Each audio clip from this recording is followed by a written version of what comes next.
Hello, എല്ലാവർക്കും എൻ്റെ ചാനലിലേക്ക് സ്വാഗതം. ഇന്നൊരു സന്തോഷമുള്ളൊരു ദിവസമാണ്. ഇത് ഞങ്ങളുടെ വീട്ടിലുണ്ടായ പാവയ്ക്കാണ്. അപ്പോൾ അത് വിളവെടുക്കുന്നതിൻ്റെ സന്തോഷമാണ്. ഇതെൻ്റെ അച്ഛനാണ്. അപ്പോൾ അച്ഛനാണിത് വിളവെടുക്കുന്നു എന്ന് പറയാനൊന്നുമില്ല. ഇത് ഒരു 3 കിട്ടിയായിരുന്നു. പക്ഷേ 3 എന്ന് പറയുന്നത് ഞങ്ങൾക്ക് വളരെ സന്തോഷമുള്ള കാര്യമാണ്.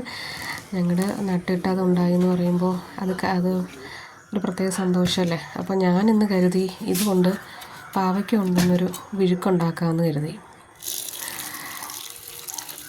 പാവയ്ക്കയും സവാളയും ആണ് ഇതിലേക്ക് എടുത്തിരിക്കുന്നത്. പിന്നെ പച്ചമുളക് ചേർക്കണം.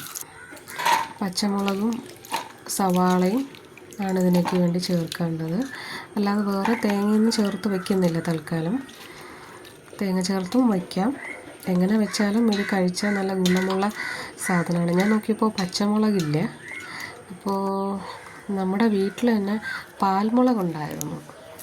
പാൽമുളക് അത് ഒരുപാടൊന്നുമില്ല, നല്ലപോലെ കായ്ച്ചിട്ടുണ്ടായിരുന്നതാണ്. പക്ഷേ ഇതിപ്പോൾ ഒരുപാട് നാളായി ഈ ചെടി നിൽക്കുന്നു. ഇതിൻ്റെ കാലാവധിയൊക്കെ കഴിഞ്ഞു. ഇപ്പോൾ പിന്നീട് ഉണ്ടാകുന്നതൊക്കെ വളരെ തീരെ ചെറിയ മുളകാണ് ഇപ്പോൾ കിട്ടുന്നത്. ആദ്യമൊക്കെ നല്ല അത്യാവശ്യം വലിപ്പമുള്ള മുളകുണ്ടായിരുന്നു. ഇനിയിപ്പോൾ അത് കഴിയാറായി ഇതിലുള്ളത്. പിന്നെ കണ്ടോ, തീരെ ചെറിയ മുളകാണിത്. അത് നമുക്ക് അത്യാവശ്യം സവാളയും മുളകും കൂടെ ചേർത്തിട്ട് ആദ്യം ഒന്ന് വഴറ്റിയെടുക്കാം. സവാള ഒന്ന് തന്നെ ചേർത്തിട്ടുള്ളൂ. നല്ല ബ്രൗൺ കളറായതിന് ശേഷം അതിലേക്ക് നമ്മൾ അരിഞ്ഞു വെച്ചിരിക്കുന്ന പാവയ്ക്ക അതിലേക്ക് ചേർത്ത് കൊടുക്കാം. പാവയ്ക്ക ഏത് ഷേപ്പിൽ വേണമെങ്കിലും അരിയാം. ഞാനിപ്പോൾ ഇങ്ങനെയാണ് അരിഞ്ഞിരിക്കുന്നത്.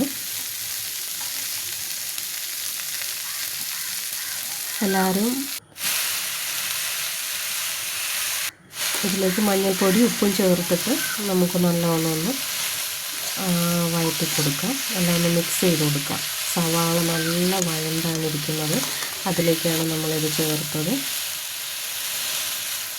മഞ്ഞൾപ്പൊടിയും ഉപ്പും നല്ലപോലെ എല്ലായിടത്തും എത്തുന്ന രീതിയിൽ ഒന്ന് മിക്സ് ചെയ്തെടുക്കാം. ഇത് തീരെ ചെറിയ ചട്ടിയായ കാരണം ഞാനൊന്ന് പതുക്കെ പുറത്തേക്ക് പോകാതിരിക്കാൻ വേണ്ടിയിട്ടൊന്ന് പതുക്കെ ഇളക്കുകയാണ്.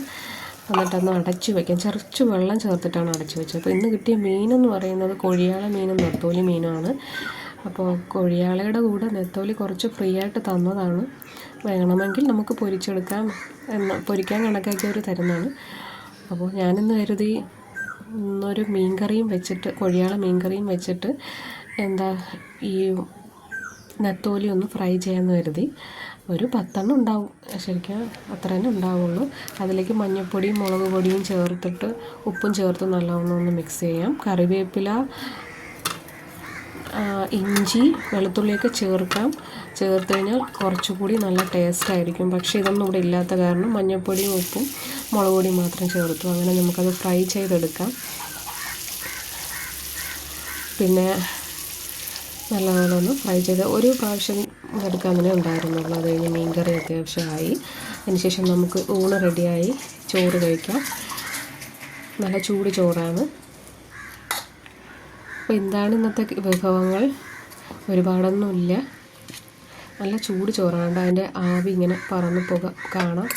അതിലേക്ക് നമ്മൾ നെത്തോലി മീൻ ഫ്രൈ ചെയ്തതാണിത്. പിന്നെ ഇത് വീട്ടിലുണ്ടായ അരിനെല്ലിക്കയാണ് കേട്ടോ. അത് ഉപ്പിലിട്ട് ഞാൻ വെച്ചിട്ടുണ്ടായിരുന്നു. കുറച്ച് അച്ചാറിടുന്നേക്കാളും എനിക്കിഷ്ടം ഇങ്ങനെ ഉപ്പിലിട്ടിട്ട് കഴിക്കുന്നതാണ്. അപ്പോൾ അതും കൂടി ചേർക്കാം നമുക്ക് ഇന്നത്തെ ആഹാരത്തിന്. പിന്നെ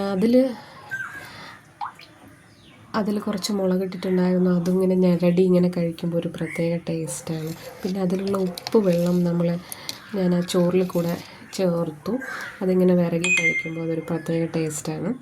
അതിനുശേഷം നമുക്ക് പാവയ്ക്ക, നമ്മളുടെ ഇന്നത്തെ ഹീറോ പാവയ്ക്ക വിഴുക്ക് ആണിത്. എല്ലാവർക്കും കൊടുത്തതിന് ശേഷം ലാസ്റ്റ് ഉണ്ടായിരുന്നതാണ്. ഇപ്പോൾ ഇത് വെളുത്തുള്ളി അച്ചാറാണ്. ഇത് ഞങ്ങൾ പുറത്തുനിന്ന് വാങ്ങിയതാണ്, വീട്ടിലുണ്ടാക്കിയതല്ല.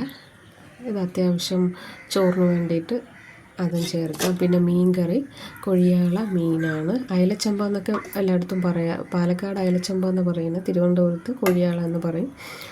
നിങ്ങളുടെ അവിടെ എന്താണ് ഈ മീനിന് പറയുന്നതെന്ന് കമൻറ്റ് ചെയ്യണം. അങ്ങനെ ചോറും കറിയും, ഇന്നത്തെ ചോറും കറി റെഡി ആയിട്ടുണ്ട്. Thanks for watching. ബൈ.